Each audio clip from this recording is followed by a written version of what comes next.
आंबेडकर यांची जयंती आपण दरवर्षी उत्साहानं साजरा करतो आणि आपल्या नांदेड जिल्ह्यातच अनेक ठिकाणी चांगले उपक्रम होतात। त्यामध्ये रक्तदान असेल किंवा काही ठिकाणी वाचन शिबिरं आयोजित केली जातात। मला वाटतं ही सगळ्यात मोठी शिकवण जी मी वैयक्तिकरित्या डॉक्टर बाबासाहेब आंबेडकरांच्या जीवनचरित्रातून घेतली आहे की आपण कायम विद्यार्थी असलं पाहिजे, वाचत राहिलं पाहिजे। ती सगळ्यांनी आपण अनुसरण करणं आवश्यक आहे।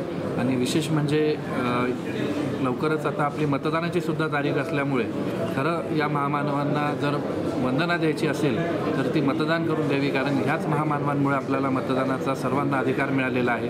आणि आपण सगळ्यांनी मतदान करूया, नैतिकदृष्ट्या योग्य असं मतदान करूया आणि या महामानवांना वंदना देऊया। DJ बॅनर बंदी आहे त्या संदर्भात काय? या सर्व सण उत्सवांच्या अनुषंगाने विना परवानगी कुठेही बॅनर्स आपल्याला लावता येणार नाहीत। फक्त अधिकृत जे जागा आहेत त्या ठिकाणी परवानगी घेऊन बॅनर लावावेत। खाजगी प्रॉपर्टीवर सुद्धा बॅनर लावायचे असतील तर आपल्याला त्याची परवानगी ही मनपाकडनं घ्यावी लागेल शहरी भागामध्ये।